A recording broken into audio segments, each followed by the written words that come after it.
श्री कृष्ण में तो उनको मार भी कौन सकता था राम जी। शरीर का रक्त पूरा निकल गया।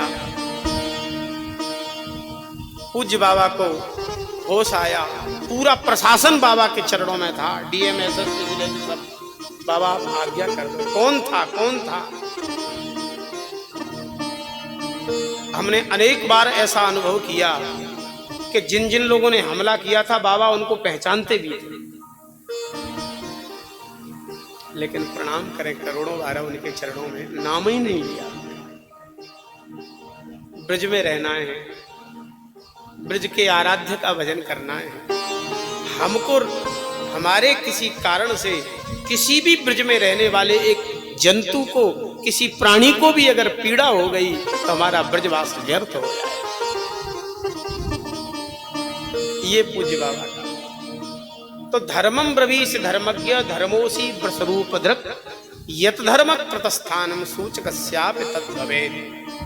आप निश्चित धर्म हो, क्योंकि भाषा आपकी प्रमाणित कर रही है, आप निंदा नहीं कर रहे हो किसी की। परीक्षित भावुक हो गए। थोड़ी देर में काला काला पुरुष प्रहार जब करने लग गया तो परीक्षित को क्रोध आ गया। अरे नीच, तू है कौन? मेरे राज्य में आकर के तेरी ये दुस्साहस।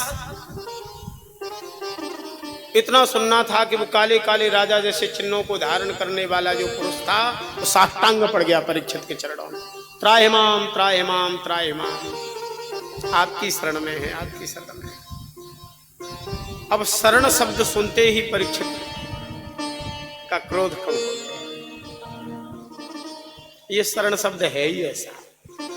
संसार में भले ही लोग इसके महत्व को समझे न समझे, संसार के लोग जाने, लेकिन हमारे ठाकुर जी और उनके अनुगत भक्त इस शब्द को ऐसा अनुभव करते हैं।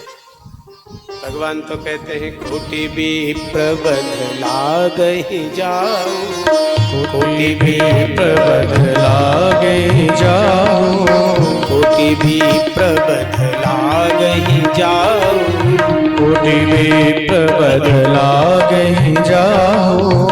आए शरण जहि नहीं ताऊ, आए शरण तजय नहीं ताऊ। सन्मुख होई जीव मोहि जबहि, सन्मुख होई जीव मोहि जबहि।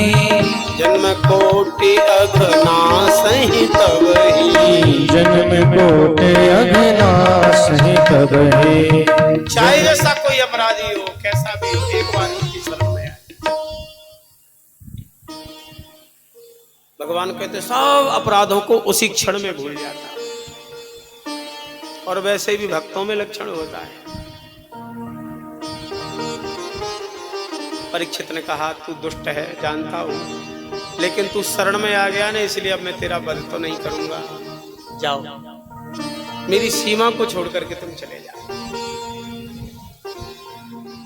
कलिकाल ने प्रणाम किया, बोले महाराज आपके राज्य की सीमा का अंत ही नहीं है, तो मैं जाऊंगा। सूर्य उदय से सूर्य अस्त पर्यंत आपका शासन चलता है। अपने ही शासन में कोई जगह बता दो तो रह जाऊंगा नाथ। परीक्षित महाराज ने विचार किया, तो ऐसी जगह बता दो जो पहले से ही कलयुग जहां रहता ही है सदा। जीवतम पानः स्त्रियस्सु न यत्रास धर्म चतुर्विधः। 4 जगहों पर रहो, यहाँ जुआ खेला जाता है वहां आज से रह जाओ। मदिरा पी जाती है वहां भी रहो। जहां चरित्रहीनता होती है और हिंसा होती है वहां तुम रह जाओ। अच्छा ये सुनने में लग रही है 4, लेकिन एक दूसरे से बड़ा अन्योन्याश्रय संबंध है इनका। एक दोष आएगा तो दूसरा स्वाभाविक आना है। जुआ वाला जो दोष है ना ये बड़ा खतरनाक है। जुआ वाला जो दोष जिसके जीवन में आ गया वो प्रायः पीने वाला भी हो जाता है। प्रायः इसलिए कह रहे हैं कि कोई एक आध न हो बात अलग है, अपवाद रूप में नहीं तो खूब ज्यादा जीतते हैं ना जुआ में। तो जब खेलने वाली जो मंडली होती है वही कहती है आज तो तुम्हारे पक्ष में पूरा चला गया, बहुत जीते हो तो फिर पार्टी नहीं देनी पड़ेगी क्या। और जब पार्टी देगा तो भैया फिर बोतल कब खुल जाए कोई ठिकाना है कि पार्टी। ये तो भगवान की कृपाई वाली पार्टी है लोक की, जो बिना बोतल वाली रह गई है। नहीं तो ऐसा भयंकर स्थिति आ गई है हम लोग सब जगह घूम घूम के यही तो देखते हैं, जो अच्छे अच्छे परिवार हैं, जो वास्तविक में हृदय से वैष्णव हैं, वो कहते हैं महाराज अब हम क्या करें, कहाँ जाएं कहाँ न जाएं। हमारे भी नाते रिश्तेदार ऐसे हैं, कहाँ से खोजें, कहाँ से लाएं लोग। इसलिए हमने तो जाना ही छोड़ दिया लोगों ने। जो अच्छे स्वभाव के लोग होते हैं वो अपने आप को बचाने के लिए जाना ही छोड़ देते हैं, क्योंकि पार्टियों का हाल ही ऐसा है। तो पार्टी देगा तो खुलेगा, और हार गया, और फिर जब हार गया तो गम तो होना ही स्वाभाविक है। तो हारे हुए गम को भुलाने के लिए फिर वो बोतल खोल लेते हैं कई बार। तो जुआ से संबंध मदिरा का हो गया, और मदिरा जिसने पी ली उसको कहाँ होश रही है, होश रहा, हवास रहा अपने चरित्र का। उसके चरित्र का पतन कब और कैसे हो जाए कहाँ पता है। और ऐसे लोग तो कई बार हिंसक प्रवृत्ति के भी हो जाते हैं। तो पुनश्च याचमानाय जात रूपम मदात् प्रभु। दोबारा प्रार्थना करने पर परीक्षित ने कहा कि अधर्म अनाचार से जो कमाई संपत्ति है तुम आज से ही रह जाओ। जात रूप शब्द का अर्थ सोना होता है। सोना धन का उपलक्षण है। अधर्म से कमाया हुआ जो सोना है, अधर्म से कमाया हुआ रुपया पैसा है, अधर्म से कमाई हुई जो जमीन जायदाद है, उसमें तुम निवास है। और निवेदन आप सबसे कर दें, जो जो देखिए किसी को क्लेश दे करके, कष्ट दे करके जो भी धन कमाया जाता है कहीं से भी, वो अधर्म का ही होता है। व्यक्ति जिसको कमाता है कि मैं सुखी हो जाऊंगा, अधर्म पूर्वक अनेक तरह से लोग कमाते हैं, भूत की तरह, लेकिन वह उस व्यक्ति को तो उस धर्म के उपार्जन का जो दोष है उसको अकेले ही झेलना पड़ता है। और जिस अपने सुखी और अपनी संतान के सुखी के लिए जिस धन का उपार्जन वह करता है, उससे संतान भी कभी सुखी नहीं होती। अभी तो कई बार वो धन ही लोगों के विनाश का कारण बन जाता है, विवाद का कारण बन जाता है। इसलिए उपार्जन के समय जिसके जीवन में विवेक अगर बना रहा, और व्यय के समय जिसका विवेक बना रहा, ये अर्थ ही एक पुरुषार्थ है राम जी, जो अर्थ धर्म के तरफ ले जाता है।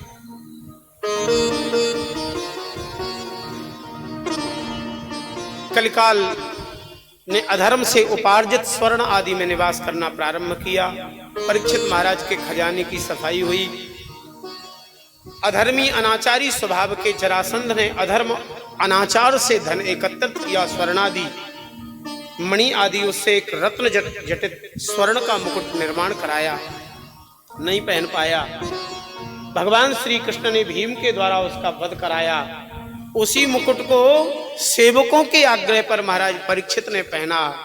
उसी मुकुट को पहन करके मृगया करने के लिए गए। अच्छा, एक बात बार बार लोग पूछते हैं और इसकी सफाई देना भी अति आवश्यक है। अहिंसा धर्म की प्रतिष्ठापना की भगवान ने, और वैष्णव या भक्त कभी हिंसक नहीं होता।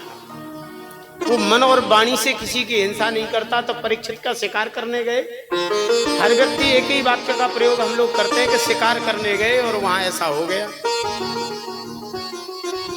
परीक्षित शिकार की व्यसनी नहीं। क्षत्रिय लोग फिर भी कई बार अनेक बार मृगया करते थे, ऐसा वर्णन प्राय सभी क्षत्रियों के विषय में, हमारे आराध्य भगवान श्री राम के विषय में भी लिख दिया है गोस्वामी जी ने। यही तो मृगया क्यों की जाती थी, इस पर जरूर चिंतन करने की आवश्यकता है।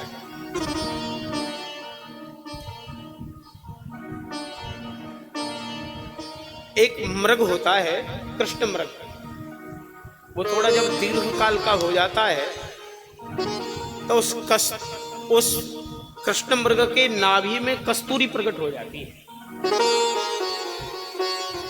उस कस्तूरी की ऐसी दिव्य सुगंध होती है कि उस कस्तूरी की दिव्य सुगंध से जो कस्तूरी वाला मृग है वो व्याकुल होता है कि ये सुगंध कहाँ है। होती उसी की नाभि में बेचारे के, और उसको ये अनुभव नहीं होता कि ये मेरी नाभि की सुगंध है। उस कस्तूरी की सुगंध की व्याकुलता में वो दौड़ता है कि कहाँ मिले वो सुगंध, कहाँ मिले, है कहाँ। और वो एक जगह कहीं बैठ नहीं पाता। कस्तूरी वाला अमृत कहीं शांति से सुकून से बैठ नहीं सकता। उसकी कस्तूरी की दिव्य घ्राण उसे व्याकुल करके घुमाती है। उस समय राजा का धर्म होता है कि उस मृग का जो क्लेश है बेचारे का, उस क्लेश को, तो राजा ऐसे मृग का परीक्षण करते थे, कृष्ण मृग का, कस्तूरी वाले मृग का, और फिर उसको उस संकट से दूर करने के लिए, क्योंकि वो निरंतर घूमने के बाद में भी अपनी नाभि वाले कस्तूरी तक तो पहुंच नहीं सकता है और उसी की खोज में व्याकुल होकर दौड़ रहा है।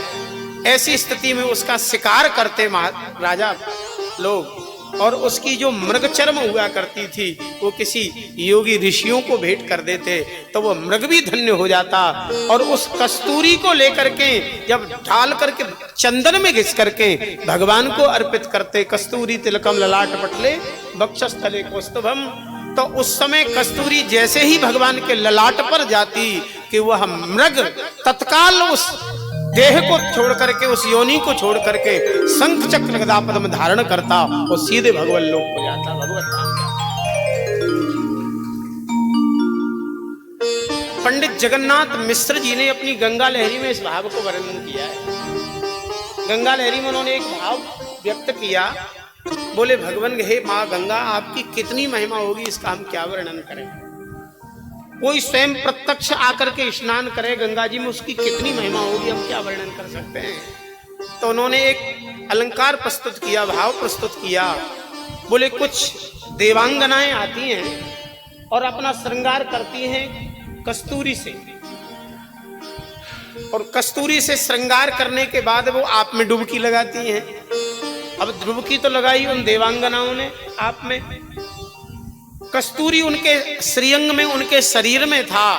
अब वो मृग, जिस मृग का कस्तूरी था वो मृग पता नहीं कहाँ होगा, कैसी स्थिति में होगा, लेकिन जैसे ही भगवती गंगा आपका स्पर्श उस कस्तूरी से हुआ कि जिस मृग की वो कस्तूरी थी, उसी क्षण वह मृग शंख चक्र गदा पद्म धारण करके सीधे भगवत लोक को चला गया।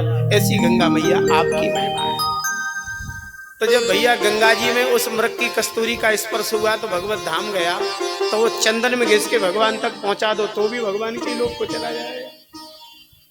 तो अब हम आपसे पूछते हैं, किसी राजा ने ऐसे इस प्रकार के किसी कस्तूरी वाले मृग की मृगया करके और किसी ऋषि को भेंट कर दिया मृग चर्म, और उस मृग को भगवत धाम भेज दिया जो योग समाधि साधन से संभव नहीं था। तो उस राजा का वो धर्म हुआ कि वो राजा का अधर्म हुआ। धर्म ही हुआ ना, इसी को कहते हैं मृगया। इसी को हमारे आराध्य भगवान श्री राम ने भी किया और इसी को करने महाराज परीक्षित भी गए। नहीं मिला आज कोई कस्तूरी वाला मृग, लौट करके परीक्षित आ गए। अब शिकार में जाएंगे तो जंगलों में घूमना पड़ेगा, पानी की व्यवस्था नहीं हुई, श्रमित हो गए हैं, दुखी होके आए। इधर बार बार कलयुग खोपड़ी पे बैठा हुआ था ही एक ऋषि का दर्शन हुआ। ध्यानस्थ ऋषि को देखते ही परीक्षित महाराज साष्टांग पड़ जाते थे, लेकिन इस कलिकाल ने आज झुकने ही नहीं दिया। भगवान के चरणों में, संतों के चरणों में झुकने का मन हो और फिर भी न झुक पाना, ऐसा अनेक बार होता है पंडित जी, और हम तो रोज देखते हैं, प्राय आप लोग भी देखते होंगे। कई बार लोग कहते हैं करो महाराज को प्रणाम, तो उसके ऊपर दबाव बनाया जा रहा है तो थोड़ा सा झुका तो, लेकिन नहीं झुक पाया बेचारा। फिर भी ऐसा बहुत बार देखते हैं, कोई ऐसे झुका, थोड़ा सा पैर छुआ, तो मन में आता है कि बेचारा झुके कैसे, झुकना तो इनकी कृपा से आता। अहंकार की वृद्धि बहुत कठिन नहीं है, क्योंकि संसार में अनेक प्रकार के अभिमानों को लेकर के जीव तो जन्मता ही है। थोड़ी थोड़ी चीजों में और वृद्धि ही होती है, उसके अहंकार की पुष्टि ही होती है। लेकिन सौभाग्यशाली जीव वह होता है जिसमें विनम्रता का गुण आ जाए, जिसमें झुकना आ जाए। जो हमारे आराध्य भगवान और भगवान के संतों के चरणों में झुकने लग गया, वो निश्चित समझना, निश्चित ये भगवान के अत्यंत नजदीक है। और महारानी भक्ति पूरी तरह से इसी के ऊपर सवार हो गई है, क्योंकि महारानी भक्ति का वाहन ही विनम्रता है। उस विनम्रता को सभी आचार्यों ने प्राप्त करने की कामना की है। कामना नहीं करनी चाहिए, लेकिन वेदांत कामधेनु में भगवान निम्बार्काचार्य प्रार्थना करते हैं, गोसाई विठलनाथ जी प्रार्थना करते हैं, और संतों ने तो प्रत्यक्ष दिखाया है, मौसम कौन कुटिल खलखल, झुकना की भावना। महाराज परीक्षित निरंतर झुकते थे, लेकिन आज कलिकाल ने नहीं झुकने दिया। खड़े हो गए और महाराज को आदेशित ही किया, पानी पिलाओ महाराज। महाराज ध्यानस्थ हैं, उन्हें पता ही नहीं है कौन आया कौन गया। कलिकाल ने ही इनके भीतर दोष भर दिया कि ये महाराज की समाधि असली के नकली। देखिए, विनम्रता पूर्वक कहें, संतों की कभी परीक्षा नहीं लेनी चाहिए, और अगर कोई परीक्षा लेता है तो जान लेना उसी क्षण से उसका दुर्भाग्य प्रारंभ हो रहा है, क्योंकि परीक्षा में आप सफल हो ही नहीं सकते। अगर किसी अच्छे संत को पता भर चल जाए कि हमारी परीक्षा ली जा रही है, तो कभी भी पास होना ही नहीं चाहेंगे। वो तो जानबूझ करके सोचेंगे कि ये पास कर देगा तो आदर करेगा, दो चारों को भीड़ को और लाएगा। वो भीड़ में गया सो भाड़ में गया राम जी। जितनी देर में कथा में होए भीड़, उतनी देर तक तो थोड़ी बहुत भी सुहाती है, और कथा के बाद में भी ये दिन रात भीड़ ही घेरी रहे तो महाराज बिल्कुल नहीं सुहाती। सही कह रहे हैं। कब राम राम करोगे, कब भजन करोगे, कभी समय रहेगा कि नहीं? हर समय इन्हीं के बीच में घिरे रहो, बने रहो। समय वही सीमित मिला है राम जी। संपूर्ण जीवन कथा कहना है, सत्संग करना है। कथा कहते समय, सत्संग करते समय भारी सुख होता है, उसका कोई वर्णन कर नहीं सकता, लेकिन निवेदन करें, जिसका हम वर्णन कर रहे हैं उसको भी करना है। यहाँ तो महात्म्य कहा जा रहा है राम जी, ठाकुर के रूप का महात्म्य, ठाकुर के नाम का महात्म्य, ठाकुर के नाम और लीला का महात्म्य, उनके भक्तों का महात्म्य। अब महात्म्य ही महात्म्य तक सीमित रहो तो काम बनेगा क्या? काम तो जब बनेगा जब महात्म्य भी जीवन में आ जाए, और वो जब आएगा जब क्रिया में आएगा। तो भीड़ से बचने के लिए सच्चे संत कभी नहीं चाहेंगे कि हम पास हों। कई बार हमारे पूज्य महाराज जी बताते हैं ना, हमारे बाबा की, हरे राम बाबा की, हरे राम बाबा की बड़ी प्रसिद्ध, महापुरुष तो थे ही, संत थे ही, और हमारे पूज्य मलुक पीठ वाले महाराज जी जैसा वर्णन करने वाले हों तो महाराज इतनी जल्दी महिमा बढ़ जाए और जल्दी। तो पूज्य महाराज जी ने महिमा बढ़ाई, तो एक कोई मैया ने सुनी महिमा, तो दिल्ली की वो महिला बड़े श्रद्धा लेकर के भगवत प्राप्त महापुरुष हरे राम बाबा, और ऐसी अद्भुत करुण पुकार उनका ग्रंथ, तो कुछ फल और कुछ सेब और सब लेकर के आई भेंट करने। पूज्य बाबा सुदामा कुटी में रहते थे। महाराज जी बताते हैं, अपने आंखों देखी मलुक पीठ वाले महाराज जी। तो आकर के वो बैठ गई। वो तो सोच रही थी इतने बड़े भगवत प्राप्त महात्मा है तो कुछ सत्संग की बात छेड़ेंगे, और महाराज जी ने आके उसको महिमा बताई, और महाराज जी ने उससे भी कहा कि दिल्ली से आइए आपका दर्शन करने। तो महाराज जी ने तत्काल उससे पूछा, क्यों तुम्हारा विवाह हुआ कि नहीं? तो बेचारी ने विवाह नहीं किया था, अच्छी साधिका थी। तो उसने कहा, नहीं बाबा मैंने विवाह नहीं किया। तो बस इतना सुनते ही तो उसके सामने हाथ जोड़ के बोले, तो देवी मुझे क्षमा करना, मैं तो बूढ़ा हो गया, मैं तो विवाह के लायक ही नहीं हूँ, मेरे पास क्यों आई हो? अब बताओ, किसी अपरिचित व्यक्ति पहली बार कोई आवे और ऐसा बोल दे, कहाँ श्रद्धा रहेगी? इतना सुनते ही तो वो नाराज हो गई, बोले आप कैसे साधु हो? मैं आई थी इसीलिए कि आप कुछ सत्संग की बात करेंगे, भगवान की बात करेंगे, जा रही हूं मैं। तो बोले जाओ देवी, भूल के मत आना, क्योंकि मैं अब इस लायक नहीं हूं। ये फलों को भी ले जाओ। तो महाराज जी बताते हैं, मलुक पीठ वाले वो फलों को भी उठा के ले गए। अब वो जब चली गई तो महाराज जी को बड़ा भारी बुरा लगा कि देखो हमारी सब बातों पर पानी फेर दिया बाबा आपने, कितनी महिमा सुनाई और हमने कोई झूठ थोड़ी सुनाई, आप ऐसे हैं। तो महाराज जी हरे राम बाबा तत्काल पूज्य मलुक पीठ वाले महाराज जी से मुस्कुराए के बोले, पंडित जी तुम नहीं जानते, ये काले मूड़ की माया आई थी। आज कुछ सत्संग की बात सुनाता, एक आध भजन सुनाता, अच्छी अच्छी बात करता, तो आज अकेली आई, कल 4 को लाती और फिर 4 औरों को लाती, फिर तो हो गया हमारा भजन साधु का गया पूरा। ऐसे ही आज पहले दिन में ही देखो फांस काट दी हमने, अब कभी आएगी नहीं हमारी। तो महात्मा लोग तो बड़े लीलाधारी, अच्छे संतों के जीवन की बड़ी बड़ी विचित्रता होती है महाराज। वो कभी नहीं चाहते कि भारी मजमा इकट्ठा हुए, और मजमा इकट्ठा सच्चे संतों के पास ठाकुर जी होने भी नहीं देते। मजमा तो सब जगह ऐसी जगह ही होता है जहां कुछ नहीं होता, और बरसों लगने के बाद में लोगों को कुछ नहीं मिलता, निराश होकर लौटते हैं। बोले महाराज अमुक अमुक के समय हम 20 साल घूमे, नहीं मिला कुछ। ऐसे कितने लोग हमने देखे। नकली वालों के पास में चमक रहती है, दमक रहती है, और वहां परीक्षा करने वालों को लगता है कि यही सच्चे संत हैं, वो वाले तो कुछ नहीं है। भूल करके भी संत की कभी परीक्षा करने का मन नहीं बनाना चाहिए। किसी संत में या भगवान में अगर हमें संदेह हो रहा है तो निश्चित जाना हमारा कोई पाप ही है, क्योंकि स्वल्प पुण्य बताम राजन विश्वासो नैव जायते। पुण्य अगर हमारे नहीं हैं, सत्कर्म हमारे नहीं हैं, तो हमें विश्वास ही नहीं होगा, न भगवान में, न भगवान के नाम में, न भगवान के रूप में, न भगवान की लीला में, और न भगवान के प्राण प्यारे संतों में, भक्तों में। और नाल पुण्य बताम राजन विश्वासो यत्र जायते। पुण्यों की प्रचुरता होगी, सत्कर्मों की प्रचुरता होगी, तो एक बार में विश्वास हो जाएगा। एक बार कोई झूठे को आके कह देगा ना भगवान के संबंध में, संत के संबंध में, आप तत्काल विश्वास कर लोगे। और शास्त्री जी महाराज, आप तो अनुभव, पूज्य मलुकपीठ वाले महाराज जी में हमने प्रत्यक्ष देखा है।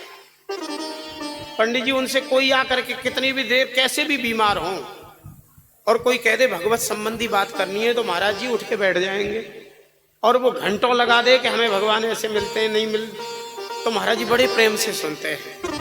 और कई बार जब हम महाराज जी के संग में रहते थे तो हम एक आध बार हमने कहा महाराज जी आप श्रमित हैं और ये समय बर्बाद कर रहा है आपका, और ऐसे कहीं भगवान मिलते हैं। हमने जब महाराज जी से कहा तो महाराज जी बोले गलत बात है, ऐसा भूल के नहीं सोचना।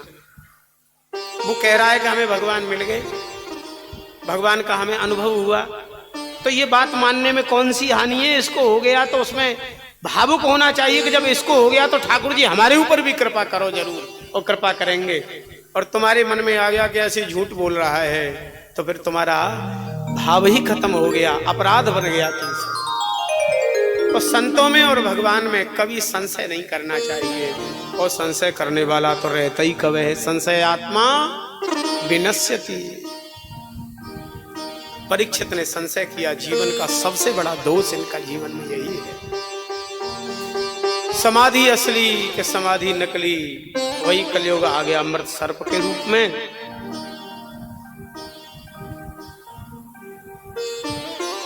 उसी को लिया और गले में डाल दिया। चले आए महाराज परीक्षित, जैसे ही मुकुट उतार के रखा एकदम बेचारे स्वप्न जैसा देखने लगे, हाय राम ये कौन सा अपराध हो गया।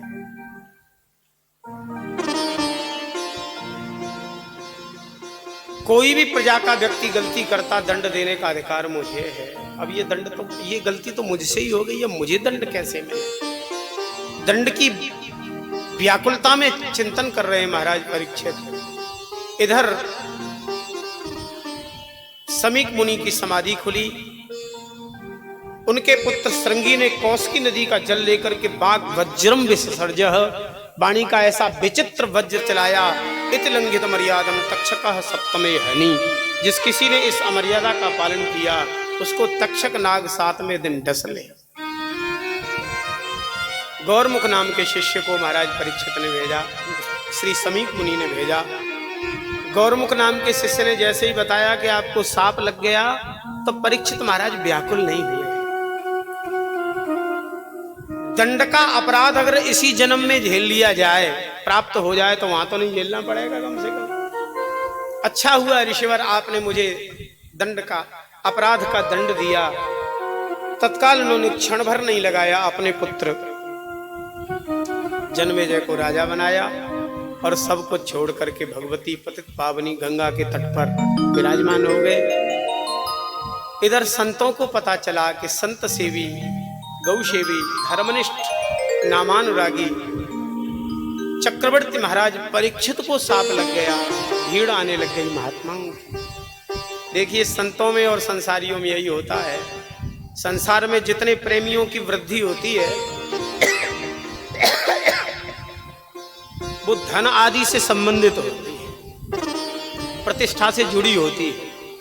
व्यक्ति धनवान बनता है, प्रतिष्ठावान बनता है तो उसके प्रेमियों की कतार बढ़ती है, और जैसे जैसे धनाभाव होता है, प्रतिष्ठाभाव होता है, वैसे वैसे प्रेमियों की संख्या घटती चली जाती है। लेकिन महात्माओं का कुछ, हमारे आराध्य का कुछ अलग होता है, ठाकुर जी का कुछ अलग होता है, संतों का भी कुछ अलग होता है। महात्माओं की भीड़ आई परीक्षित के कल्याण की कामना से। तत्रोपजग्मुर भुवनम पुनाना महानुभावा मुनयो ससेस्या प्रायेण तीर्था विगमापदेशै स्वयं हि तीर्था निपुनन्ति सन्ता। तत्रोपजग्मुः भुवनम, ऐसे संत आए हैं परीक्षित महाराज के कल्याण के लिए जो भुवनों को भी पवित्र करने की जिनकी क्षमता है। बालापन से हरि भजे, जग से रहे उदास, तीरथ हूँ आशा करें कब आवे हरिदास।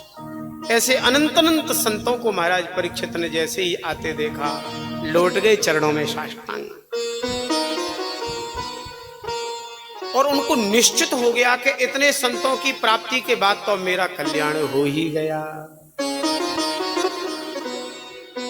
संत सौहार्द बस, कोई तंत्र का मार्ग, कोई मंत्र का मार्ग, कोई योग का मार्ग, कोई यज्ञ का मार्ग बताने लग गए।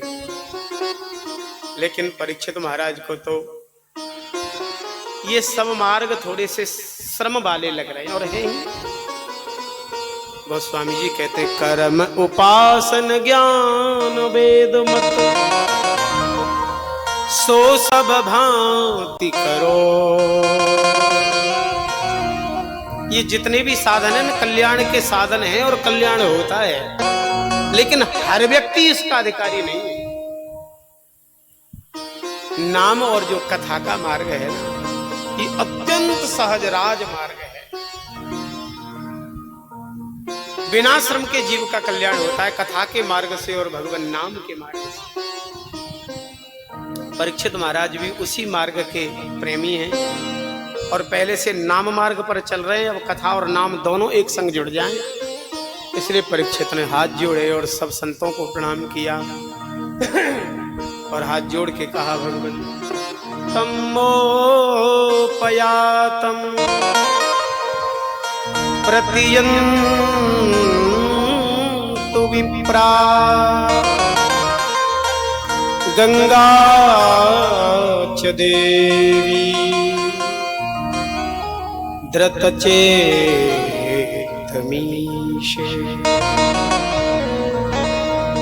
दुजोपसृष्टः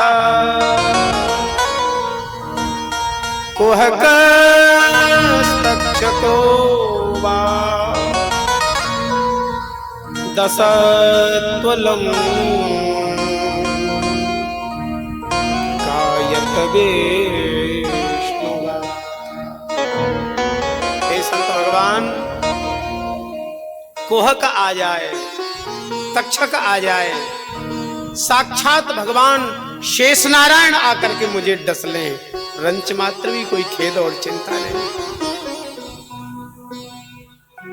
मेरे सौभाग्य को तो देखो कि गंगा का तट मुझे मिल गया, गंगा देवी।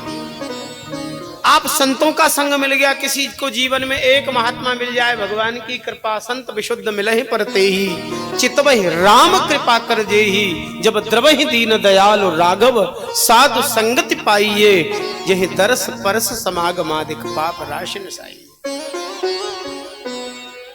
अब मोहि भा भरोसा हनुमंता, बिनु हरि कृपा मिले ही नहीं संता। एक संत मिल जाए कठिन है, अनंत अनंत संतों के मध्य में बैठा हूं, इससे बड़ा सौभाग्य मेरा क्या होगा।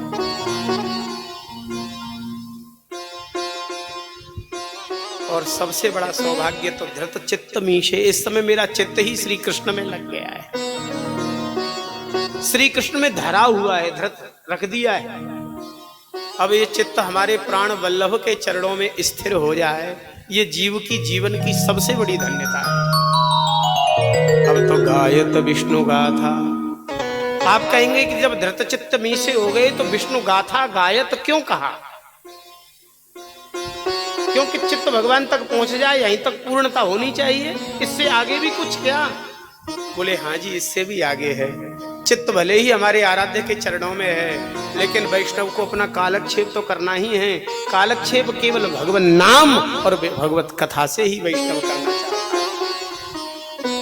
इसलिए नाम का तो आश्रय मैं लूंगा और कथा का आश्रय आप देंगे।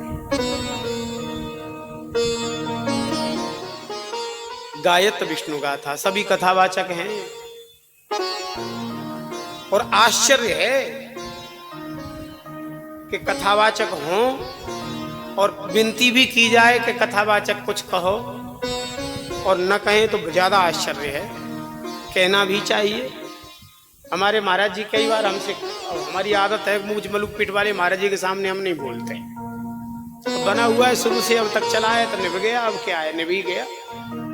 लेकिन फिर भी जबरदस्ती महाराज जी करते हैं, बोलो बोलो बोलो कुछ, तो कहीं कीर्तन करा देते हैं, कहीं एक श्लोक मंगलाचरण का बोल देते हैं। अब उन्हीं से सब पूरा पूरा यहाँ भरा गया है, अलग से कुछ है ही नहीं, न पढ़े न लिखे न कुछ किया जीवन में। सही बता रहे हैं पंडित जी, हम खाक चौक में आए, फिर धीर समीर में आ गए, झाड़ू पोछा बर्तन और ठाकुर की रसोई पूजा, इसके अलावा कुछ नहीं। पढ़ाई में हमारे खाक चौक वाले महाराज जी प्रयास भी करते तो उतनी ज्यादा रुचि नहीं थी, सेवा में रुचि थी, और महाराज जी की प्रसन्नता भी सेवा ही से ज्यादा होती थी। और वैसे भी भैया सेवा से जो गुरुजन प्रसन्न होते हैं उतना और चीज से होते नहीं। हमारे भी मन में था कि गुरु महाराज प्रसन्न है तो सब ठीक है। और वैसे भी बाबा जी बनने का तो मन में ठान ही लिया था, पढ़ना लिखना बम्मन का काम, भजले साधु सीताराम। लेकिन सही बता में क्या, ठाकुर की कृपा, न मन में सोचा कि कथावाचक बनेंगे न कुछ। और बड़े महाराज जी के संग, पूज्य मलुकपीठ वाले महाराज जी के संग रहते रहते रहते वो यहाँ से भर भर के और कब निकलना प्रारंभ हो गई पता ही नहीं चला। तो महाराज जी कई बार कहते हैं तो उन्हीं से भरा है तो उन्हीं को क्या सुना में नहीं होता है मन। लेकिन ऐसा प्राय होता है कि कथावाचक होए और उससे बढ़िया मंच मिले और कहा जाए कि कहो तो कहना ही चाहिए। तो यहाँ इतने कथावाचक हैं, सब कह सकते थे और सबकी एक से एक अच्छी क्षमता थी। भगवान वशिष्ठ हैं, वेद पुराण वशिष्ठ बखान है, सुनहि राम यद्यपि सब जान है। वाल्मीकि जी महाराज मौजूद हैं, विश्वामित्र जी महाराज मौजूद हैं, भगवान व्यास मौजूद हैं, सभी तो मौजूद हैं। किसी ने कथा सुनाना प्रारंभ नहीं किया। जानते हैं कि इस कथा को सुनाने के लिए यतिपति दिनेश आचार्य चक्र चूड़ामणि भगवान सुखदेव जी महाराज का पदार्पण होगा, इसलिए सब मौन बैठे हैं। भगवान सुखदेव जी आ ही गए कि तत्रा भवत भगवान व्यास पुत्रो यद्रेक्षया गाममानोऽनपेक्षा। कैसे विशेषण है, तत्रा अभवत वही प्रकट हो गई, किसी से रंच मात्र कोई अपेक्षा नहीं। तम द्वष्टवर्षम, द्व्यष्टवर्ष है, 16 वर्ष के कह सकते थे, लेकिन 16 नहीं कहा, द्व्यष्ट कहा। 8 दूनी 16 तो होता ही है भैया, 16 ही कह दो ना। बोले 16 होने के बाद संसार होता क्या है इसका हो सकता है किंचित ज्ञान हो जाए, लेकिन 8 वर्ष के बालक तो ऐसे ही होते हैं, स्त्री पुंविदानत सुतस्य विभक्त दृष्टे, जिनको संसार होता क्या है इसी का ज्ञान नहीं। ऐसे भगवान यतिपति दिनेश आचार्य चक्र चूड़ामणि को जैसे ही देखा सब उठ करके खड़े हो गए, सबने साष्टांग प्रणाम किया है। भगवान सुखदेव जी विराजे, परीक्षित ने भी साष्टांग प्रणाम किया। पूजन किया है, हमारा भी मन है कि आज की कथा फिर हम यहीं विश्राम कर रहे हैं। अब साथ महाराज जी हमारी प्रार्थना मान लीजिए रामायणी जी के लिए। हालांकि हम जानते हैं हमारे शास्त्री जी महाराज इतने सरस, और इनके गर्म होने में कम से कम आधा पौन घंटा चाहिए, कम से कम और हमने अनुभव किया है लगातार कथाएं होती, और हमें नहीं लगता भारतवर्ष में इतनी कथा कहने वाला कोई वक्ता होगा। 9 घंटा 10 घंटा कथा शास्त्री जी आज भी करते हैं। और एक बार हम कथा में थे शास्त्री जी साथ में ही, तो हमने स्वाभाविक देखा कि जब जिस समय बैठे थे ना मंच पे, उस समय गला थोड़ा सा कुछ अलग था, और जैसे ही कथा बढ़ते बढ़ते महाराज क्या स्वर बदला और क्या स्वर खुला, तो हमने अनुभव कर लिया कि यहाँ 1 घंटा तो गले को गर्म करने में चाहिए कम से कम। फिर भी पूज्य शास्त्री जी के चरणों में हमारा साष्टांग प्रणिपात पूर्वक प्रार्थना है कि आज हमारे भारतवर्ष के हमारे पूज्य परम गुरुदेव भगवान भक्तमाली जी महाराज के अंतेवासी निरंतर संग रहने वाले दोनों एक रूप थे, उन महापुरुष का आज पुण्य स्मृति है। आज उनकी तिथि है। जन्माष्टमी को अपने प्रियतम के चरणों में वह स्थिर हुए, व्यापक हुए। तो हमारा मन है कि पूज्य शास्त्री जी कुछ भावों को कहेंगे, तो हमारे पूज्य रामायणी जी को, हमारे पूज्य बड़े भक्तमाली जी महाराज को, हमको पूज्य मलुक पीठ वाले महाराज जी को भी अच्छा लगेगा, क्योंकि आज पूज्य मलुक पीठ वाले महाराज जी से बात हुई, बोले रामायणी जी का उत्सव कैसे, तो अब हम अभी बात फिर दोबारा होगी 9 बजे, तो कह तो देंगे कि शास्त्री जी महाराज की श्रद्धांजलि तो वाणी समर्पित हो गई पूज्य महाराज जी को। महाराज बारे घाट वालों से पूज्य बारे घाट वाले महाराज जी भी आने वाले हैं, संतों से निवेदन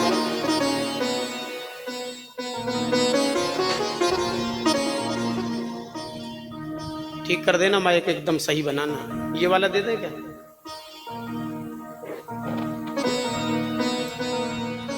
सभी संत भगवान पूज्य शास्त्री जी के बाद में फिर पंगत होगी, सभी फलाहार करेंगे आरती के बाद।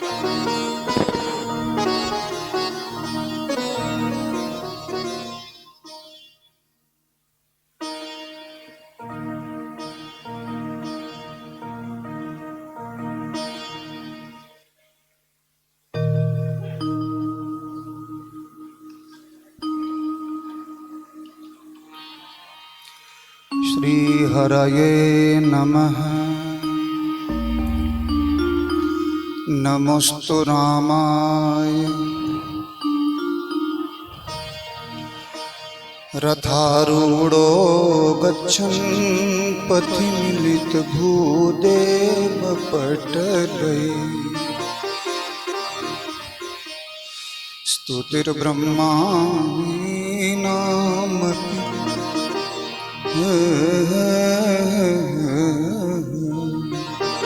दया सिंधुर्बंधु सदनं सिंधु सदयो जगन्नाथ स्वामी नयन पथ गामी भवतो मे त्रिभुवन कमनं तमालवर्णं रविकर गौरवराम्बरं दधाने वपुरलकुलामृताननाब्जं विजय सखे रति रस्तु मे नवद्य।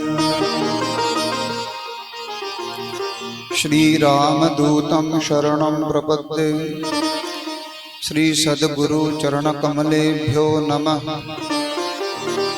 श्री सुरभ्यै नमः। वंदे ब्रजवसुंधरा सम्राट पुराण प्रभु विजयते विजयते विजयते। श्री धीर समीर निकुंज बिहारणी बिहारी जो की जय।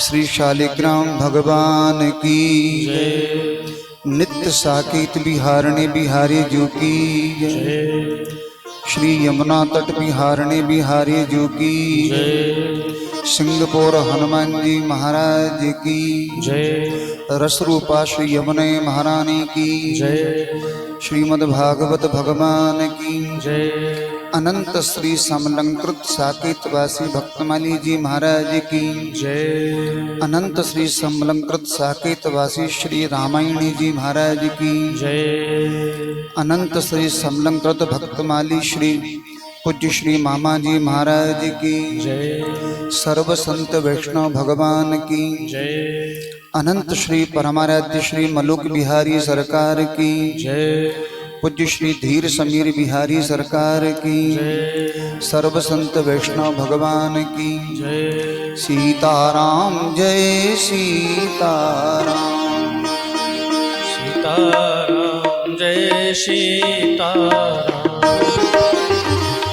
कमला विमला मिथिला धाम कमला बिमला मिथिला धाम अवध सरयू सीताराम अवध सरजू सीताराम सीताराम जय सीताराम सीताराम जय सीताराम सीताराम सीताराम सीताराम जय सीताराम सीताराम सीताराम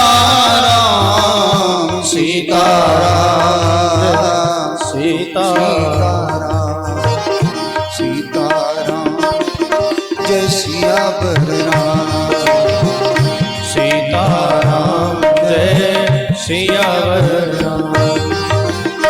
राम कृष्ण देव की जय श्री हरिनाम संकीर्तन की जय श्री पतित पावन श्री नाम महाराज की जय जय जय श्री सीताराम जय जय श्री राधेश्याम हर हर महादेव नर्मदे हर हर।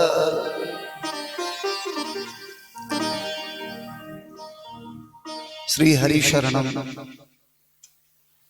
मेरे परमाराध्य जीवन सार सर्वस्व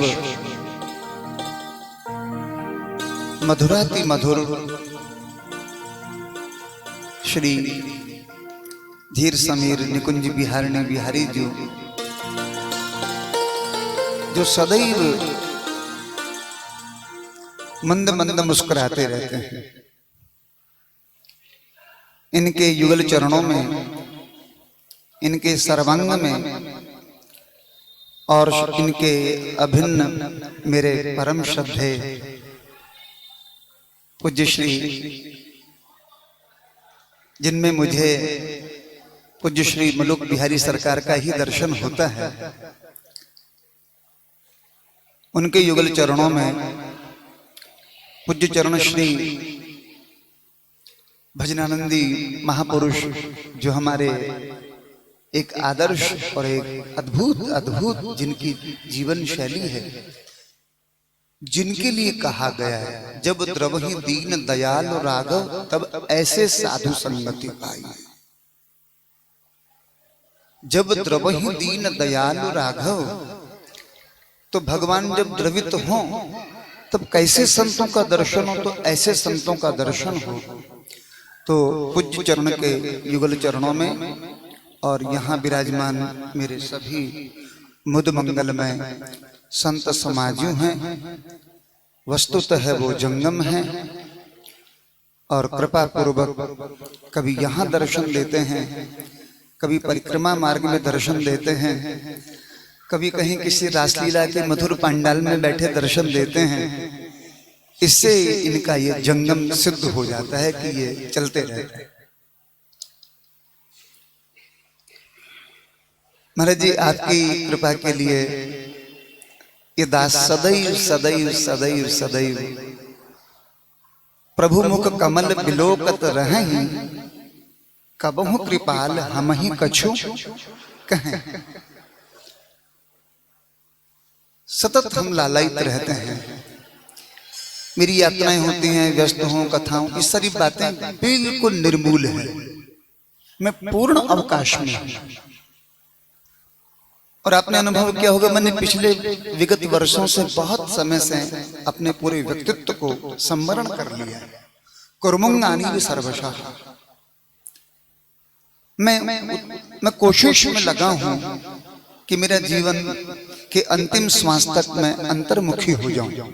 कोशिश में लगा हूं, कितना सार्थक हो पाएगा ये मुझे पता नहीं। फिर मैंने एक बात और भी सोच ली कि इस जन्म में नहीं कर पाया तो मैं अगले जन्म में, फिर अगले जन्म में, फिर अगले जन्म में।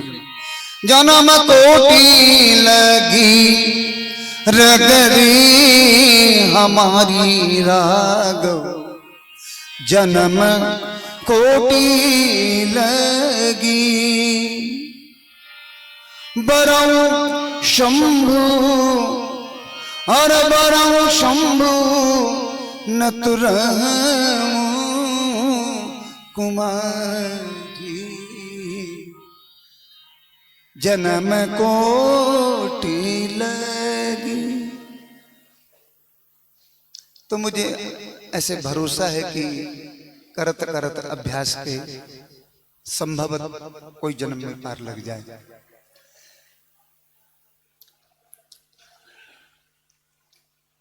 मुझे आज ही मैं 3-4 दिन पूर्व आ गया था प्रवास से। फिर मुझे आज ही नंदकिशोर जी ने सूचित किया कि महाराज जी अपनी कृपा डोरी बंसी पद अंकुश परम प्रेम मृदु चारो न्यायानुसारेण आपको याद कर रहे हैं। फिर मैंने तुरंत सवेरे झूठी मूठी संध्या के बाद स्मरण किया। फिर मेरे परम श्रद्धे पूज्य का दूरभाष से संपर्क हुआ और मैं तुरंत 3 बजे से ही मैंने कहा चलें चलें। फिर कुछ विद्यार्थी आते हैं, उनसे कुछ नाटक करता रहा। उनको विदा करने के बाद फिर मैंने कहा चलें दर्शन करेंगे। यहाँ आने पर बस अंतःकरण अत्यंत अत्यंत प्रफुल्लित है, अत्यंत प्रफुल्लित है। श्री ठाकुर जी का ये अखंड स्मित हास्य, वो तो है ही स्मित हास्य। प्रसन्नताम ज्ञान गता विषेक, वो तो उनका सहज स्वरूप है। लेकिन यहाँ के श्री ठाकुर जी का मंद हास्य, उसका एक और रहस्य है कि वो सतत अपनी प्राण वल्लभा श्री किशोरी जी को निहारते रहे। रसरूपा श्री यमुना जी को निहारते रहते हैं और वो श्री यमुना जी को निहारते रहते हैं तो सीता मुख कमल मिलल लोचन नीरदाभ, तो श्री किशोरी जी को सदैव निहारते रहते हैं। और बस सिया मुख चंद्र चकोर जय जय देव हरे, अरे मेरी लाडो मुख चंद्र चकोर जय जय देव हरे, मेरी राधा मुख चंद्र चकोर जय जय देव हरे, कालिंदी मुख चंद्र चकोर जय जय देव हरे, जय जगदीश हरे। तो कालिंदी मुख चंद्र चकोर हैं और हम इधर बैठते हैं। कोई पूछता हम लोग जमुना जी को पीठ तो नहीं होती? नहीं, वो उनको निहारते हैं और वो उनको अपने हृदय में धारण करके फिर विराजमान होते हैं। तो हमको श्री लाल जी के हृदय में श्री जमुना जी का दर्शन सहित श्री ठाकुर जी का दर्शन होता है। आज एक और मुख्य उत्सव का संकेत पूज्यपाद ने किया कि परम श्रद्धे साकेतवासी श्रीमद् भक्तमाल जी के, श्रीमद् मानस जी के, श्रीमद् भागवत जी के इस त्रिवेणी के संवाहक परम श्रद्धेय पूज्य चरण श्री रामेणी जी महाराज मेरे गुरुकल्प हैं, इसलिए मैं उनका नाम स्मरण करूं। तो ऐसा कुछ निषेध किया है शास्त्र ने कि कुछ कुछ का नाम नहीं लेना चाहिए। उनमें से एक वो भी है कि जिनका नाम मुझे नहीं लेना चाहिए, आपने ले ही लिया। और वो प्रारंभिक काल में श्री सुदामा कुटी में विराजते, एक ही कक्ष में परम श्रद्धेय भक्तमाली जी महाराज, हमारे पूज्य श्री दादाजी महाराज और पूज्य श्री रामायणी जी महाराज, उन दोनों महापुरुषों के अंतःकरण में कृपा ने ऐसे हिलोरे लिए, ऐसे हिलोरे लिए कि वो हिलोरे फिर वो कलम के माध्यम से लिपिबद्ध हो गए। उसे हम कहते हैं भक्तमाल के चार खंड। उन हिलोरों ने जब लिपिबद्ध होकर के कुछ अक्षर विन्यास, शब्द विन्यास किए, तो वो ग्रंथ प्रकट हो गया। उस ग्रंथ का नाम हुआ श्रीमद् भक्तमाल पीयूष, जो चार खंड में सुदामा कुटी में उपलब्ध होती। मैंने सुना है कि पूज्य श्री भक्त रामायणी जी महाराज की कथा सुदामा कुटी में होती तो संपूर्ण श्री धाम वृंदावन के सभी बड़े बड़े दिग्गज गुसाई महानुभाव, विद्वान महानुभाव, पंडित महानुभाव, कथावाचक महानुभाव, संत महानुभाव अपने अपने संपूर्ण सांप्रदायिक आग्रहों को किनारे रख करके और निसंकोच आकर के बैठते, और सभी को ऐसा लगता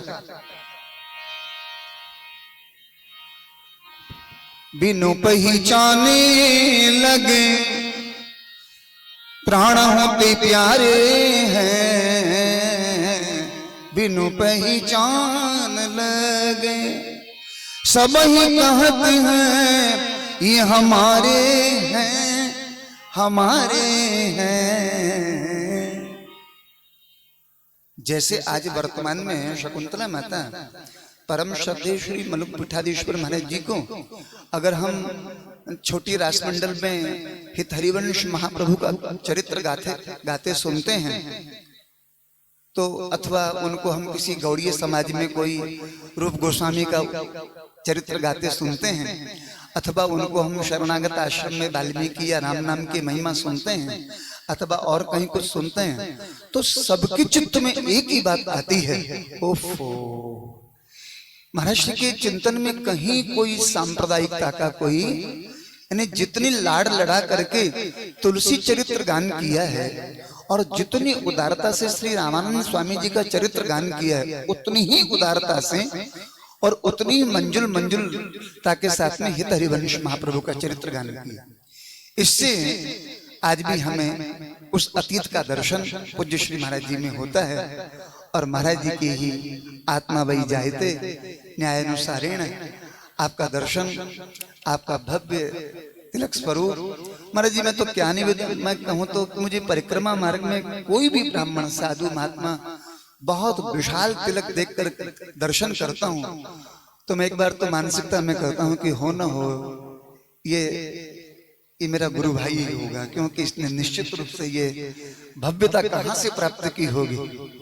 तो परम श्रद्धेय श्री रामायणी जी महाराज, जिनकी कृपा परम श्रद्धेय पूज्य श्री मलुक पीठाधीश्वर जी पर भी अत्यंत हुई, और उन्होंने अपनी पूरी साधना उपासना गिरिराज जी में जो विराजमान ठाकुर जी हैं, जिनकी चर्चा पूज्य महाराज जी कर रहे थे, वो अपना पूरा उपासनात्मक जो केंद्र बिंदु था वो श्री मलुक पीठाधीश्वर जी महाराज को सुपुर्द करके और निश्चिंत हो गए थे अंतिम समय, और फिर खूब अंतर्मुखी होकर के और फिर राम नाम जपू जी सदा सानो राग रे, कली न विराग जोग जागत त्याग रे। इस पद की एक मुख्य कड़ी है, राम नाम तुलसी को जीवन आधार रे। सिर्फ तुलसी को ही नहीं, तुलसी के जितने अनुगत्य हैं, राम नाम गुरुवर को जीवन आधार रे।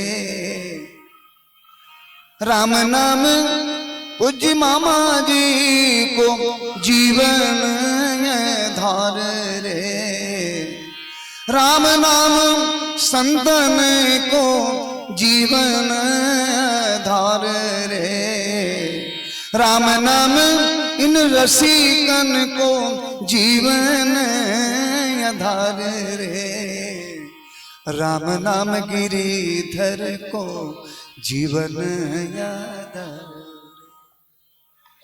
तो दो पंक्ति जो मुझे अत्यंत, मैं ऐसे भैया मैंने कोई टेटू तो नहीं खुदवाया, लेकिन टेटू खुदवा रखा है, मैंने कुछ लिखवा रखा है। तो इस हाथ पर ये पंक्ति लिखवा ली है, राम नाम तुलसी को जीवन आधार रे। और एक हाथ पर कुछ और लिखवा लिया है, संग रघुनाथ मेरे जीवन आधार। एक वाक्य श्रीमद् भक्तमाली जी का है और एक वाक्य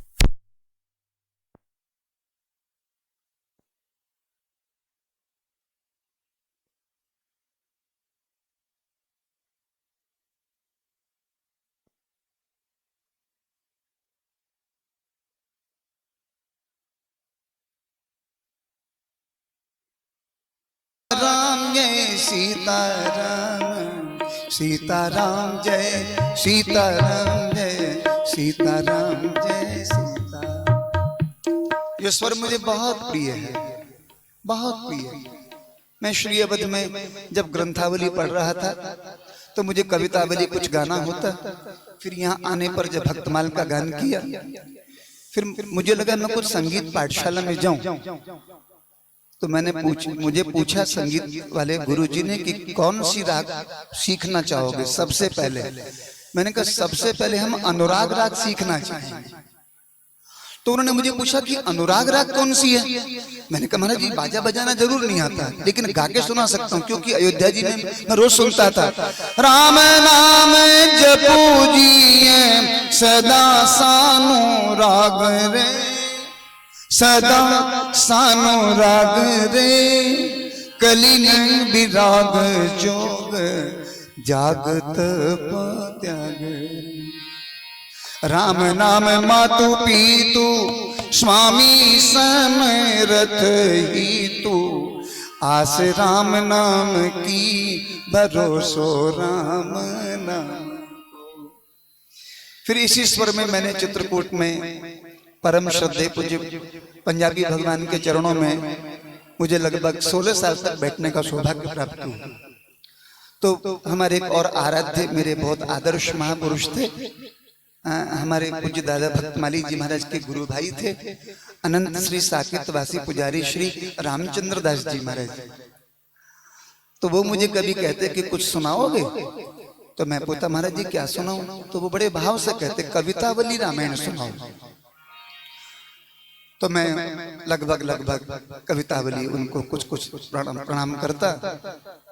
यहाँ आने के बाद फिर इन सब विशिष्ट विभूतियों का दर्शन हुआ, रामायण महाराज की प्रशस्ति सुनी, उनकी ऑडियो कैसेट्स सुनी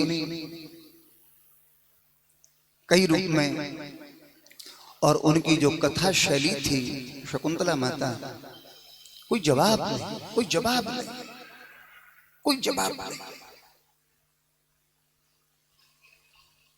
मानस बोलते, फिर भक्तमाल जी का स्पर्श करते, फिर भागवत जी का स्पर्श करते, फिर कुछ रामधारी सिंह दिनकर को याद करते, फिर मैथिली शरण गुप्त को याद करते, फिर पद्माकर को, फिर रत्नाकर को। अरे बाबा कितना कितना है।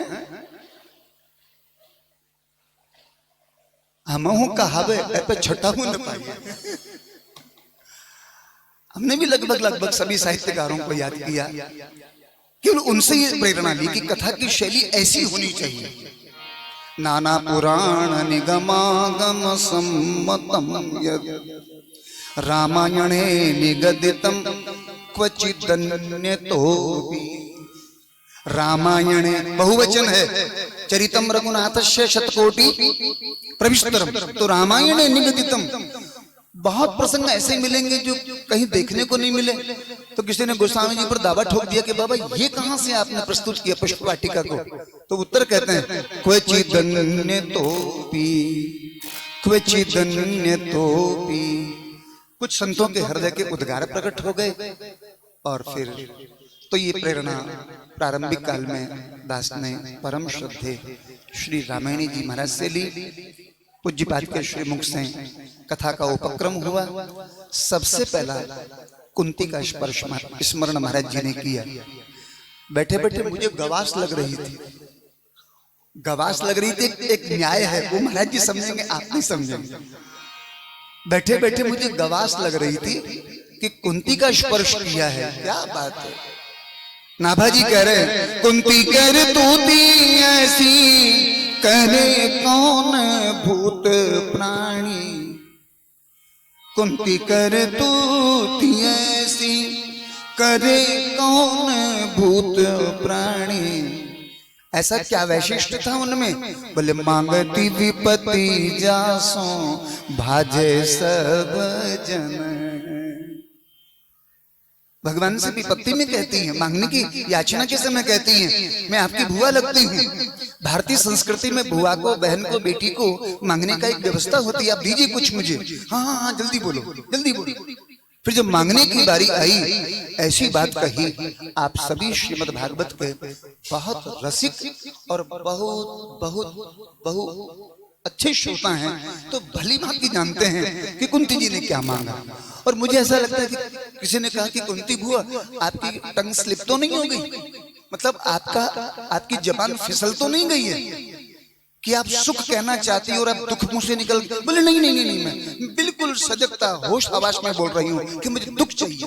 मुझे क्षमा करें, मैं कहना तो नहीं चाहता था, लेकिन मेरी उपन्यास है कुंती चरित्र। शकुंतला माता कुंती को अगर ठीक से देखेंगे, जन्मी कहीं है, पली कहीं है, फिर विवाह नहीं हो रहा था। फिर विवाह जिससे हुआ उस पति को बचपन से जॉइंटिस पीलिया था, उसका नाम पांडु था।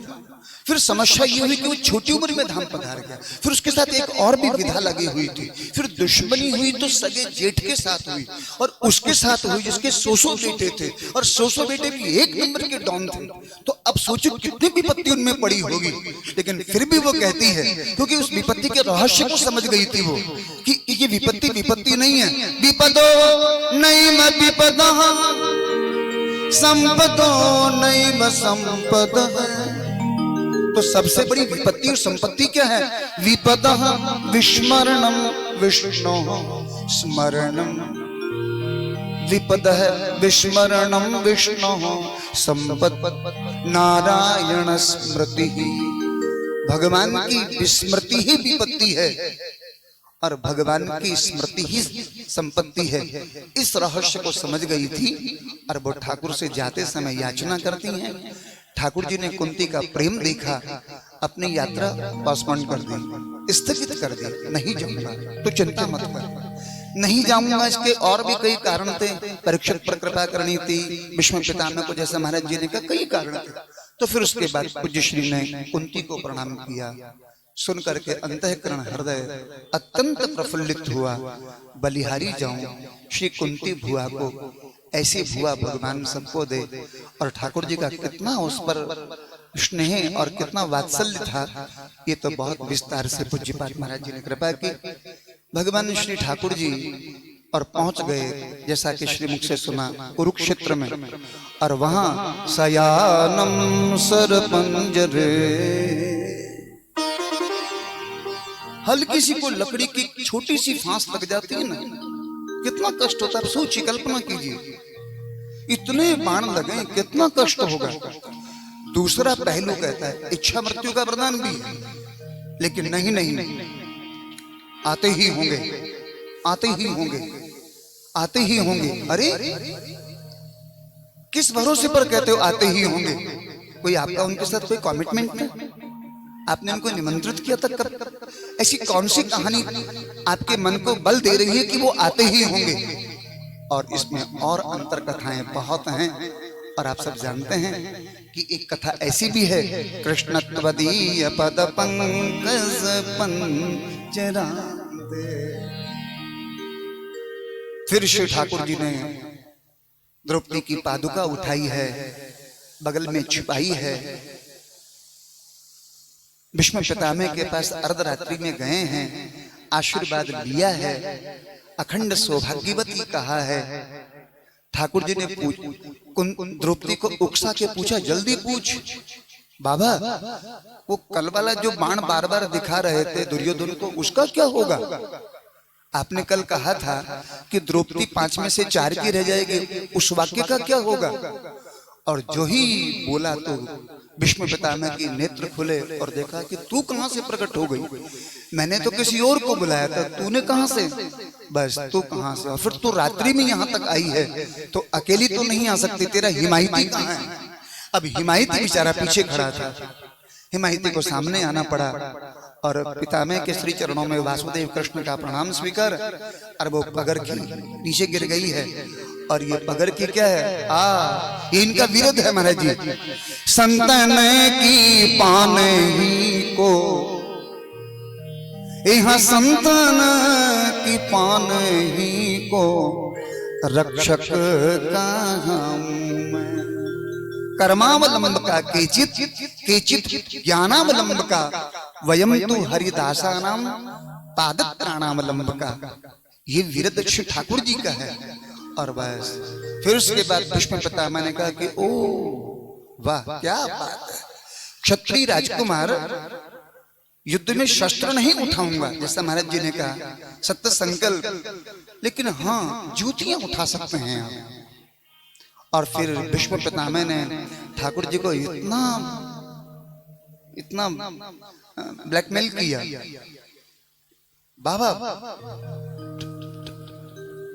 ठाकुर जी ने कहा बाबा, पितामह ही कह रहे हैं कि मैं कल कहूंगा कुरुक्षेत्र में युद्ध के प्रारंभ में बिगुल बजा के सबसे पहले यही कहूंगा कि देख लो जरा, देख लो इन महापुरुष को, देख लो क्षत्रिय राजकुमार को, देख लीजिए, शस्त्र नहीं उठाऊंगा, हाँ जूतियां उठा सकते हैं। फिर श्री ठाकुर जी को लगा कि बाबा बाबा प्लीज, और हमारी कोई कमजोरी पकड़ लेते हैं ना, फिर हम 2000 का नोट निकाल के उसके जेब में धीरे से, समझा करो कोई बात नहीं, अब समझा करो, रात गई तो बात गई। तो श्री ठाकुर जी ने बहुत कोशिश की, तब पितामह ने कहा कि मैं आपकी बात को, इस कमजोरी को पेट में पचा जाऊं, उसका एक ही उपाय है, और वो ये है कृष्ण त्वदीय त्वदीय त्वदीय त्वदीय त्वदीय कृष्ण त्वदीय पद पंकज पंजरा दे। आज तो मैं सुव्यवस्थित हूं, मेरा स्वर काम कर रहा है, पितामह कहते हैं, लेकिन अंतिम समय जब आएगा तो गले में घुरघुरी पड़ जाएगी, तो फिर प्राण प्रयाण समय कपवात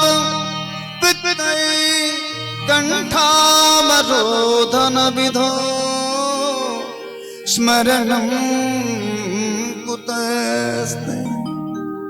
तो मैं आज ही कहूं, और वो पद भैया ने सुनाया, कितना मीठा लगा। आहा, गंगा का तट हो अथवा यमुना का बंसी बट हो,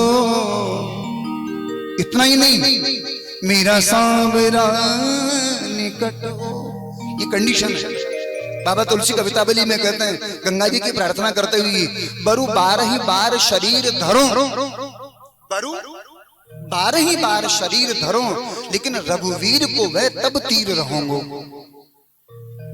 बरु 12 बार शरीर धरो, लेकिन रघुवीर को वह फिर तब तीर रहूंगो, ये उनका अभिष्ट है।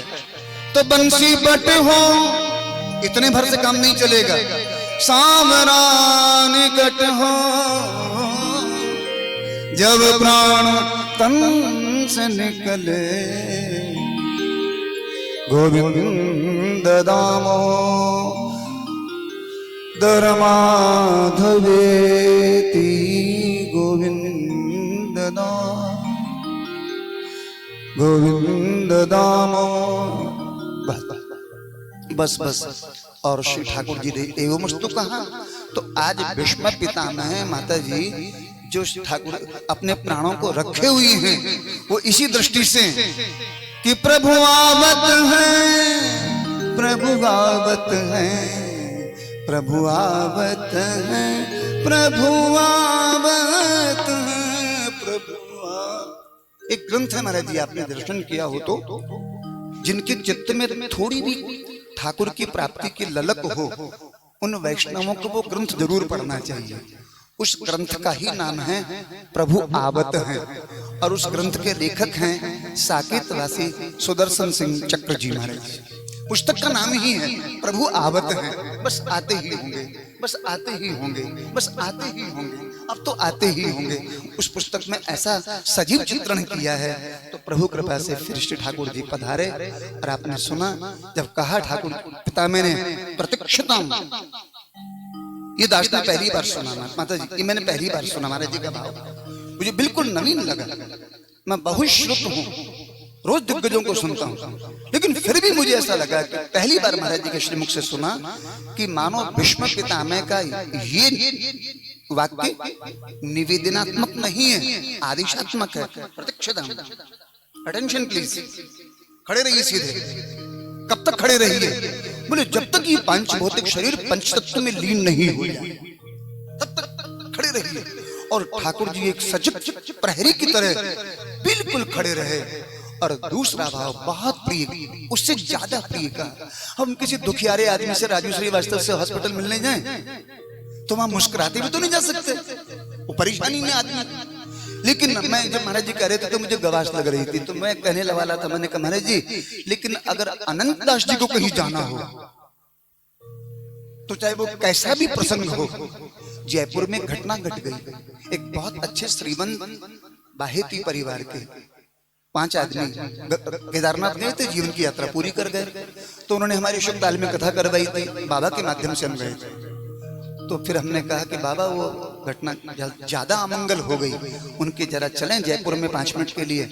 तो मैं उनको रास्ते पर ऐसे समझाता गया, बाबा देखिए वहां पर हंसना मत, आपका स्वभाव हंसने का है, लेकिन योग ऐसा बना, अब इनकी हंसी कितनी सिद्ध है आप पूज्य श्री मलुक पिठवाले महाराज कई बार स्मरण कर दे। फिर बाद में मैया ऐसा हुआ कि इनका वहां पहुंचना हुआ, वो सब लोग मुंह लटका के बैठे थे, लेकिन इनको देखते ही उनकी वो मुंह की लटकन खत्म हो गई, और फिर वो सब के सब हल्के से मंदस्मित हो गए। बाबा तो जैसे गए थे वैसे अपना हंसने लग गए जोर जोर से। तो इससे सिद्ध हो गया कि स्वभाव दुर्तिक्रम। तो श्री ठाकुर जी का स्वभाव, अब ठाकुर जी ने नाटक तो किया, भीष्म पितामह को देखिए मुंह लटकाया कि पितामह बहुत परेशानी में बीमार हैं, बाणों के सैया पर लेटे हैं, लेकिन फिर श्री पितामह को कहना पड़ा कि बाबा ऐसे मत, आप तो अपने ढंग से ही रहिए।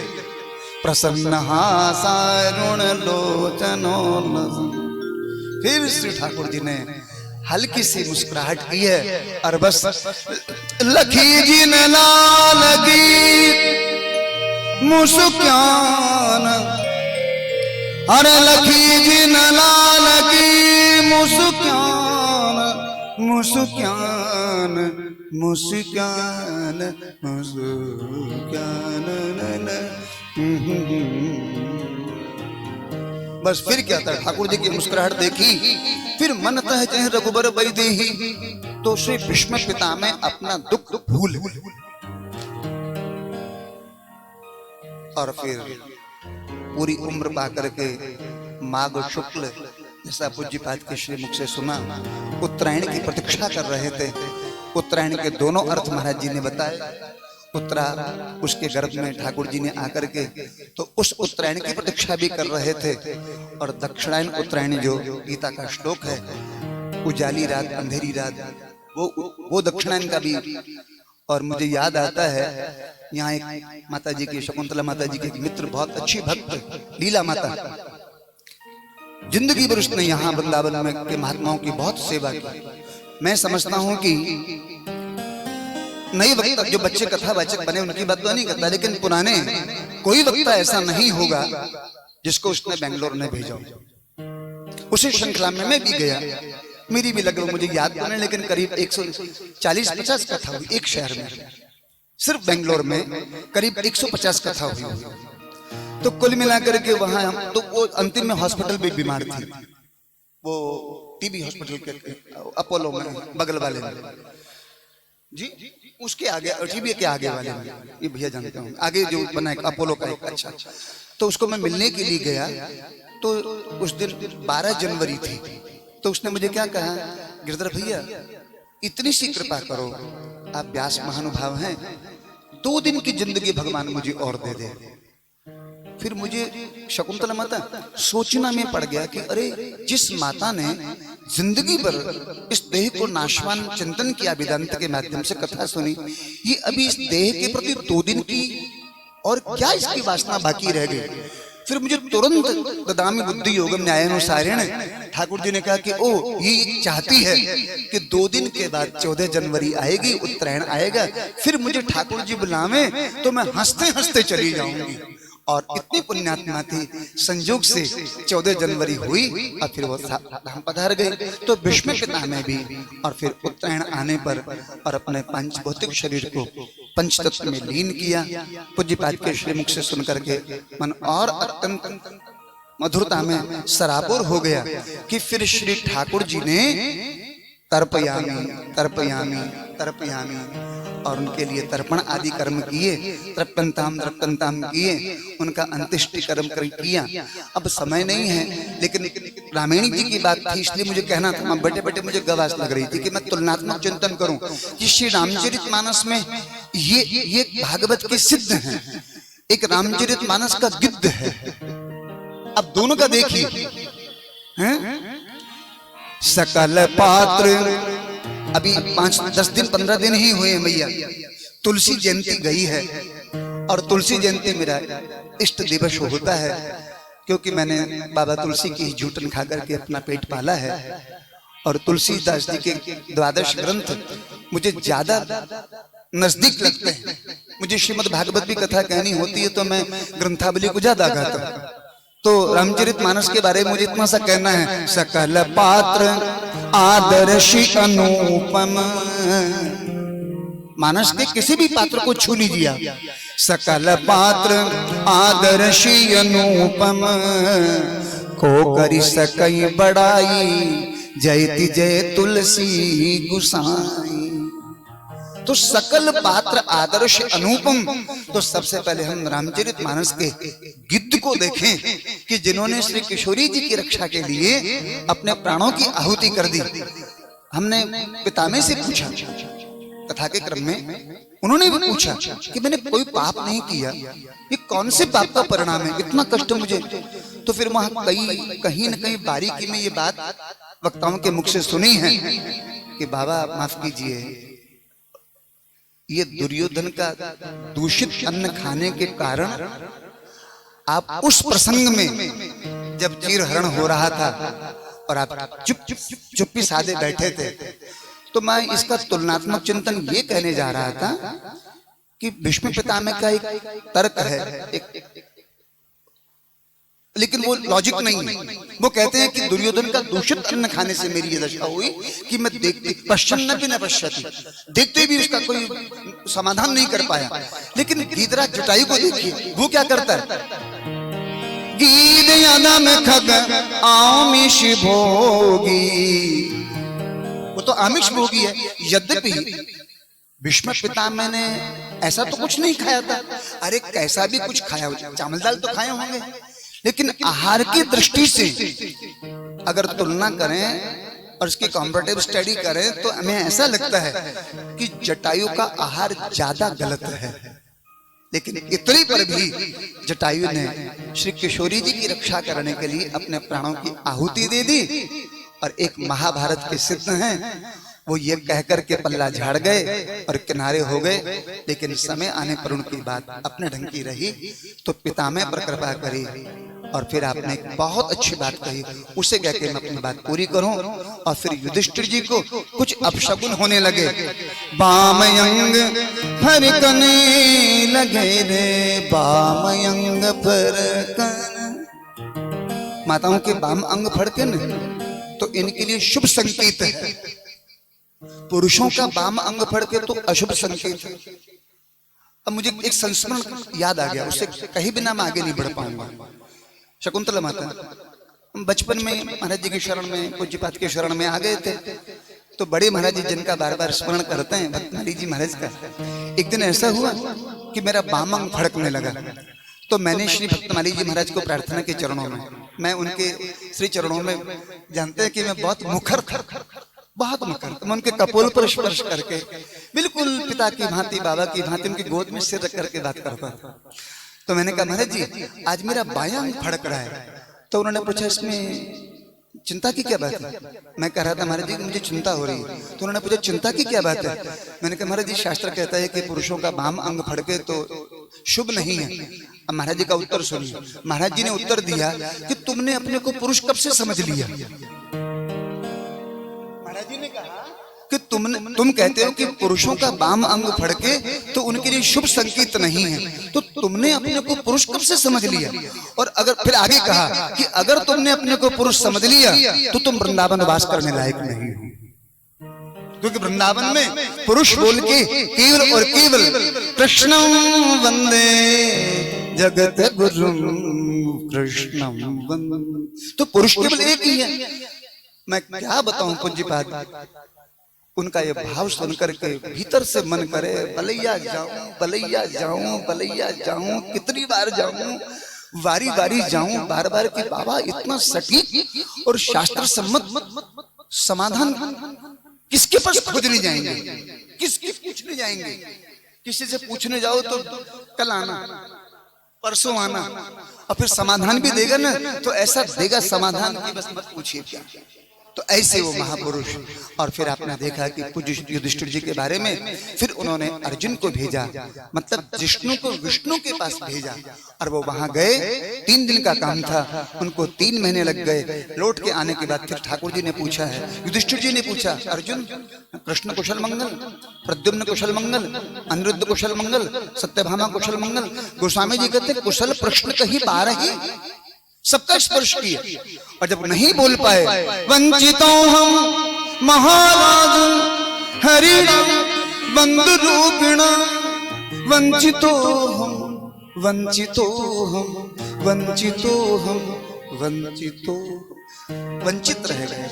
इस बात से वंचित रह गए, इस बात से वंचित रह गए कि जिनको हम भूल भुलैया अपना ममेरा भुबेरा भाई समझे थे वो कोई और नहीं। और मैं अपना उपसंहार करूं, अंतिम बात जो कही बीच की सब क्षमा चाहूं, और अंतिम बात बहुत प्यारी कही कि अगर ठाकुर श्री कृष्ण के पूरी चरित्र का अगर हम ठीक से सर्वे करें, शोधन करें, तो आप पाएंगे कि ठाकुर का अत्यधिक समय पांडवों के साथ गुजरा।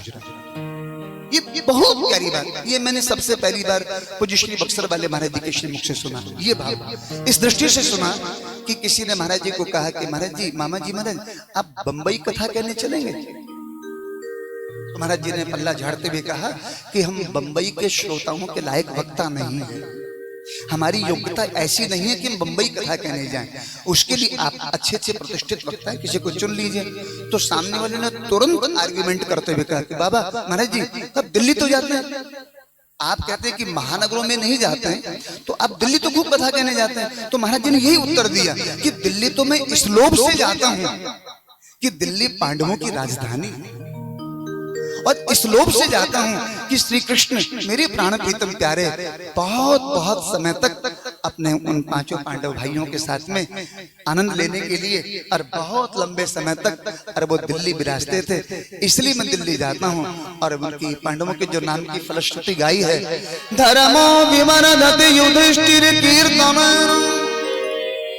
कीर्तनेन, धर्मो विमरदति युधिष्ठिर कीर्तनेन, कीर्तनेन, कीर्तनेन, कीर्तनेन। 5 पांडवों के नाम की फलश्रुति है। युधिष्ठिर जी के नाम का कोई स्मरण करे तो धर्मो विमरदति युधिष्ठिर कीर्तनेन, शत्रुर्विनश्यति धनंजय कीर्तनेन, पाप प्रणश्यति व्रकोदर कीर्तनेन, माद्री सुतो कथयताम न भवन्ति रोगा।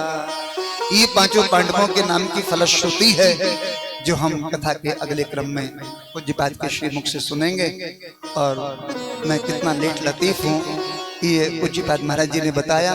और ये महाराज जी को बताने की जरूरत भी नहीं थी। शकुंतला माता मेरी 10 बार जजमान बन चुकी है और मुझे भली भांति जानती है। ये मुझे घड़ी दिखाती है बेंगलोर में कि बाबा 7 बज गए, बाबा 8 बज गए, और मैं कहूं तो क्या करूं। ये मेरा व्यसन है, ये मेरा व्यवसाय नहीं, ये मेरी उपासना है, ये मेरी जीवन शैली है। किन ग्रंथों के प्रति इतना लगाव हो गया कि जब तक आद्योपांत एक बार पूरे 7 कांड में और गोस्वामी जी की ग्रंथावली में और भक्तमाल की परिक्रमा करके नहीं आवे, तब तक ऐसा लगता है कुछ कही नहीं पाए। तो ऐसे मधुर परम श्रद्धे रामायणी जी महाराज के आज के इस मधुर स्मरण को, उनके युगल चरणों को हम शत शत नमन करते हैं। और वो हमारे आदर्श थे, उनसे ही मैंने ये कथा की शैली का प्रसाद सीखा और प्रेरणा ली कि कथावाचक बने तो ऐसे बने, पिता हो तो ऐसा हो। एक भगवत रसिक जी की पूरी सूची है, माँ हो तो ऐसी, मदालसा हो, ऐसा हो तो ऐसा हो। उसी श्रेणी में है कि कथावाचक हो तो श्री रामायण जी जैसा।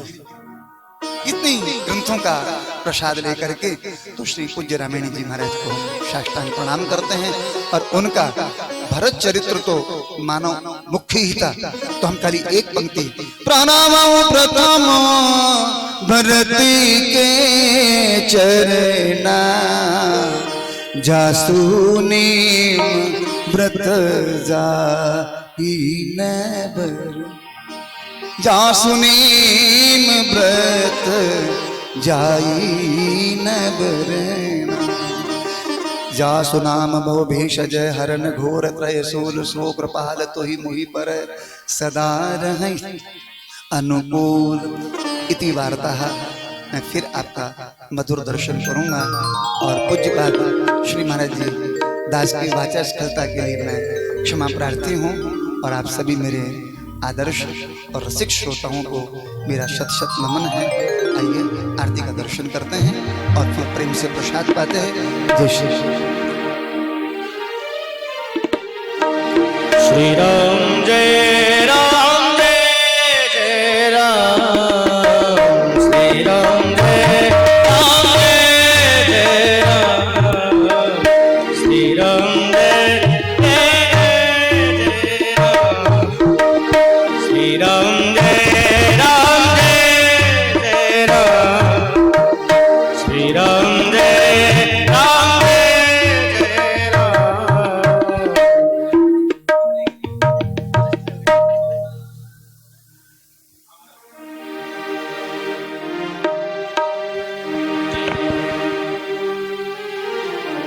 चंद्रमा मनसो जातसक्षो सूर्यो अजायतो, सूत्राद्वायुष्य प्राणस्य मुखादग्निरजायतो। आरती अति पावन पुराण की, आरती अति पावन पुराण की, धर्म भक्ति विज्ञान ज्ञान की, धर्म भक्ति विज्ञान ज्ञान की, आरती अति पावन पुराण की, धर्म भक्ति विज्ञान ज्ञान की। महापुराण भागवत निर्मल, महापुराण भागवत निर्मल, सुख मुख विगलित निगम कल्प फल, सुख मुख विगलित निगम कल्प फल, परमानंद सुधार समय कल, परमानंद सुधार समय कल, लीला रति रस रस निदान की, आरती अति पावन पुराण की, धर्म भक्ति विज्ञान ज्ञान की, गलिमल मथन प्रताप निवारिणी, जलमल भव भयहारिणी, सेवक सतत सकल सुखकारिणी, सुमहो सति हरि चरित गान की, आरती अति पावन पुराण